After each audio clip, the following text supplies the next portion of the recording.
Imagine waking up one morning and realizing that everything you crave, everything that gives you joy, is controlled by a single chemical in your brain.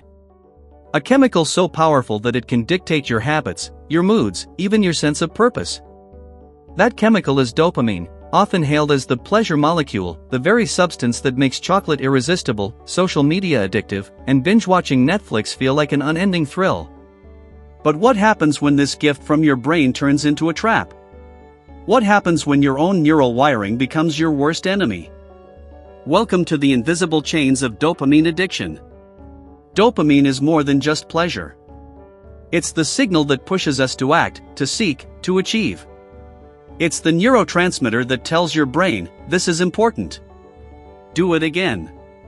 From evolution's standpoint, dopamine was designed to reward behaviors crucial for survival: finding food, seeking safety, reproducing. But in the 21st century, our brains are constantly hijacked by artificial rewards, endless scrolling, notification pings, instant likes, sugar, and stimulants. Every ding, every reward, every fleeting thrill triggers a dopamine spike, creating a loop that's almost impossible to escape. Have you ever caught yourself endlessly refreshing your phone, knowing there's probably nothing new, yet you can't stop? That's dopamine addiction in action. What's terrifying is that dopamine doesn't just reward pleasure, it rewards anticipation. It's the thrill of the chase, the excitement of waiting for the next hit, the craving before gratification. Scientists call this the wanting system. You see, dopamine doesn't just make you feel good when you get something, it makes you desperate for it beforehand. That's why people will check their phones obsessively, scroll endlessly, or binge unhealthy foods even when they don't really enjoy them anymore. It's the promise of pleasure, not the pleasure itself, that keeps you hooked.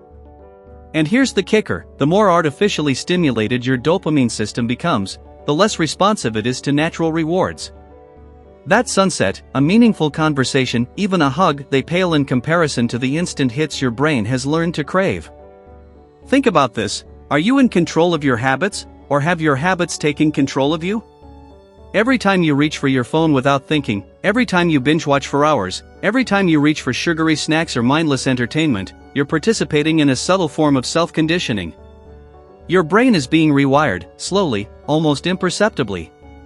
This isn't just about willpower, it's about the deep, neurological patterns that shape your desires, your decisions, and your sense of satisfaction. Dopamine addiction doesn't make you lazy, it makes you reactive, compulsive, and, paradoxically, dissatisfied with life.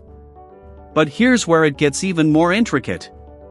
Dopamine doesn't operate in isolation. It interacts with other neurotransmitters like serotonin, which stabilizes mood, and endorphins, which alleviate pain. When your brain is overloaded with dopamine spikes, serotonin drops. That's why the very things you chase for happiness leave you feeling empty, irritable, or restless afterward. Have you ever felt exhausted and restless after hours of scrolling social media, despite it being fun at the moment? That's your neurotransmitter screaming for balance, a biological consequence of chasing synthetic highs. Understanding dopamine addiction is like looking into a mirror of modern life. We live in an age of immediate gratification, constant stimulation, and digital hyper-reward. Every notification, like, click, and swipe is a tiny spike, a microshot of dopamine. Over time, these microshots accumulate, reshaping your reward system.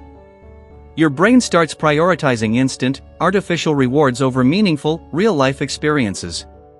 But here's the good news: the brain is also plastic, adaptable. Just as it can be hijacked by dopamine, it can be retrained to respond to deeper, more fulfilling pleasures. Recovery isn't just possible, it's scientifically achievable. So, what's the first step in breaking free from dopamine addiction? Awareness. Recognizing the invisible loops, understanding the triggers, and questioning your habits. Ask yourself, when did I last feel truly content without digital stimulation? When did I last enjoy something simple, like a walk, a conversation, or a hobby, without feeling the urge to check my phone or seek instant gratification? These questions are not just reflective, they are the gateway to reclaiming control over your brain, your choices, and ultimately, your life.